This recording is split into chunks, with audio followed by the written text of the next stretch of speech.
कर्माबाई की खिचड़ी की कहानी। ये कहानी है भगवान कृष्ण की प्रिय भक्त कर्माबाई की। कर्माबाई बचपन से ही अपने पिता जीवनराम को कृष्ण भगवान की पूजा करते हुए देखती थी। वह कभी भी कृष्ण भगवान भोग लगाए बिना भोजन ग्रहण नहीं करते थे।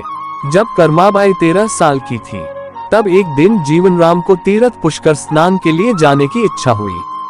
साथ में उनकी पत्नी ने भी पुष्कर स्नान की इच्छा प्रकट की। जीवनराम अपनी बेटी को भी ले जाना चाहते थे, लेकिन दुविधा ये थी कि अगर वह सब घर बाहर गए तो श्री भगवान कृष्ण को भोग लगाएगा कौन। तब जीवनराम ने इस नित्य कर्म की जिम्मेदारी कर्माबाई को सौंपी और कहा कि देखो बेटी कर्मा, सुबह भगवान कृष्ण को भोग लगाने के पश्चात ही तुम भोजन ग्रहण करना। कर्मा ने भी अपने पिता की हाँ में हामी भर दी। अगले दिन सुबह कर्माबाई ने उठकर सबसे पहले गुड़ और घी डाल के बाजरे का खिचड़ा बनाया और भगवान कृष्ण की मूर्ति के सामने रख दिया और बोली, भगवान मैंने आपका भोग रख दिया है, आपको जब भूख लगे तब खा लेना, तब तक मैं घर के काम पूरे कर लेती हूँ। इतना कहकर कर्मा अपने घर कामों में जुट गई। काम करते करते बीच बीच में आकार देखने पर जब कर्मा को ज्ञात हुआ कि भगवान ने अभी तक खिचड़ा नहीं खाया है, तब उसे संदेह हुआ कि शायद खिचड़ी में घी और गुड़ कम है, इसलिए भगवान कृष्ण भोजन ग्रहण नहीं कर रहे हैं। तभी कर्माबाई ने खिचड़ा में थोड़ा गुड़ और घी मिल लिया और मूर्ति के सामने बैठ गई। वह बोली, भगवान मेरे पिताजी जब खिलाते हैं तब तो आप खा लेते हो, तो अब क्यों नहीं खा रहे? और अभी तो पिताजी बाहर गए हैं, उन्हें आने में बहुत दिन लगेंगे, तब तक आपको भोग लगाने की जिम्मेदारी मुझे दी गई है, इसलिए जब तक आप भोजन नहीं खाएंगे मैं भी कुछ नहीं खाऊंगी।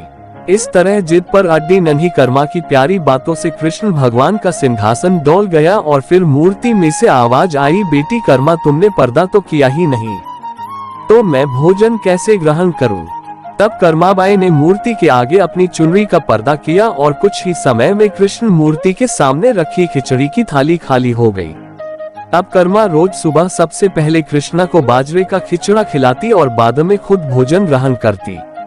कुछ दिनों बाद घर लौटने पर कर्मा के माँ बाप भी कृष्ण की लीला देखकर दंग रह गए। इस तरह कर्माबाई ईश्वर कृष्ण की निसीम भक्त बन गई। अपने जीवन के अंतिम दिनों में कर्माबाई भगवान जगन्नाथ की नगरी जगन्नाथपुरी में एक कुटिया में बस गई थी। वहां पर एक दिन कर्माबाई की कुटिया के सामने एक तेजस्वी कांति वाला बालक आया और उसने कर्माबाई से कहा, मुझे भूख लगी है, माँ खाना दो। उस वक्त भी कर्मा अपने भगवान कान्हा को खिचड़ा का भोग लगा रही थी। कर्मा ने उस बालक को भी खिचड़ा खिलाया। उसके बाद से वही बालक हर रोज कर्मा के हाथ का खिचड़ा खाने आता था। ये सिलसिला कई वर्षों तक चलता रहा। वह बालक कोई और नहीं स्वयं जगन्नाथ भगवान थे, क्योंकि जिस दिन कर्माबाई देहांत हो गया उस दिन जगन्नाथ भगवान की मूर्ति की आंखों से आंसू बह रहे थे और उसी रात मंदिर के पुजारी के स्वप्न में जगन्नाथ भगवान आए और अपने दुखी होने का करना बताया कि उनकी परम प्रिय भक्त कर्माबाई गोलोक से धार गई है। मैं रोज सुबह उसके हाथ की खिचड़ी खाता था, अब मुझे खिचड़ी कौन खिलाएगा? अगले दिन से मंदिर के पुजारियों ने निर्णय लिया, भगवान को रोज बाजरे के खिचड़ा को भोग लगेगा और उस भोग का नाम दिया गया कर्माबाई की खिचड़ी।